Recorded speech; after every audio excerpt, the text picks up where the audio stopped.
Hi ನಮಸ್ತೆ, ಇದು Sunday mini blog ಆಗಿರುತ್ತೆ. ಬೆಳಗ್ಗೆ ಟಿಫಿನ್ಗೆ ಅಂತ ಸಿಂಪಲ್ ಆಗಿ ಹೆಸರು ಬೇಳೆ ಕಿಚಡಿ ಮಾಡೋಣ ಅಂತ ರೆಡಿ ಮಾಡ್ಕೋತಾ ಇದ್ದೆ. ಕುಕ್ಕರ್ಗೆ 3/4 ಕಪ್ ಅಷ್ಟು ಹೆಸರು ಬೇಳೆ, 1/4 ಕಪ್ ರೆಡ್ ದಾಳು, ಹಾಗೆ 1 ಕಪ್ ಅಕ್ಕಿನ ಹಾಕೊಂಡು ಸ್ವಲ್ಪ ಅರಿಶಿನ ಹಾಕಿ 5 ಕಪ್ ನೀರನ್ನ ಸೇರಿಸ್ಕೊಂಡು 2 ವಿಸಿಲ್ ಕೂಗಿಸ್ಕೊಂಡಿದ್ದೀನಿ.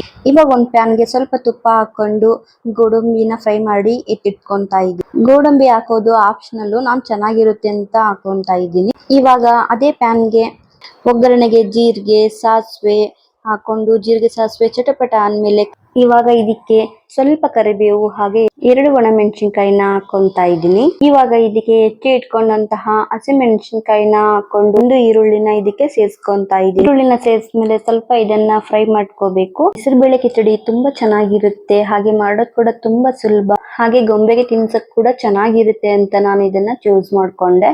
ಇವಾಗ ಈರುಳ್ಳಿ ಎಲ್ಲ ಸ್ವಲ್ಪ ಫ್ರೈ ಆಗಿದೆ. ಇದಕ್ಕೆ ಹೆಚ್ಚಿಟ್ಕೊಂಡಂತಹ 1 ಟೊಮೊಟೊನ ನಾನು ಸೇರಿಸ್ಕೊಂತಾ ಇದ್ದೀನಿ.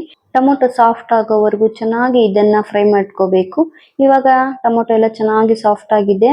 ಇಲ್ಲಿ ಅಕ್ಕಿ ಮತ್ತೆ ಬೇಳೆ ಹಾಗೆ ಸ್ವಲ್ಪ ಕಡಲೆ ಬೀಜನ ಹಾಕೊಂಡು ಬೇಯಿಸ್ಕೊಂಡಿದ್ನಲ್ವಾ, ಅದು ಕೂಡ ರೆಡಿ ಆಗಿದೆ, ಚೆನ್ನಾಗಿ ಬೆಂದಿದೆ.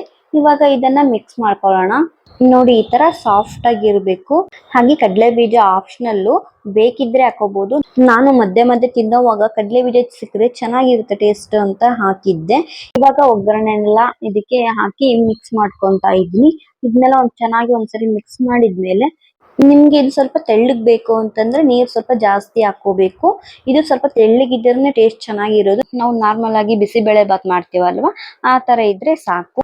ಇದಕ್ಕೆ ಆಗ್ಲೇ ಫ್ರೈ ಮಾಡಿ ಇಟ್ಕೊಂಡಿದ್ನಲ್ವಾ ಗೋಡಂಬಿ, ಹಾಗೆ ಸ್ವಲ್ಪ ಕೊತ್ತಂಬರಿ ಸೊಪ್ಪನ್ನ ಸೇರಿಸ್ಕೊಂಡು ಮಿಕ್ಸ್ ಮಾಡ್ಕೊಂಡ್ರೆ ಹೆಸರು ಬೇಳೆ ಕಿಚಡಿ ರೆಡಿ ಆಗ್ಬಿಡುತ್ತೆ. ಟೇಸ್ಟ್ ಮಾತ್ರ ತುಂಬಾ ಚೆನ್ನಾಗಿರುತ್ತೆ, ಹಾಗೆ ಬೇಗ ಕೂಡ ಮಾಡ್ಕೊಂಡ್ಬಿಡ್ಬೋದು.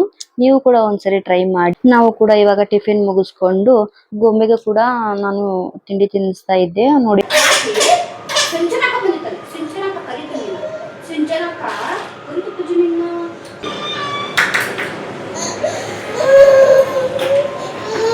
ಗೊಂಬೆ ಯಾಕೋ ಇವತ್ತು ತುಂಬಾ ಹಠ ಮಾಡ್ತಾ ಇದ್ಲು. ಅವಳನ್ನ ಎತ್ಕೊಂಡು ಸಮಾಧಾನ ಮಾಡಿ ಅವಳಿಗೂ ಕೂಡ ತಿಂಡಿ ತಿನ್ನಿಸ್ದೆ.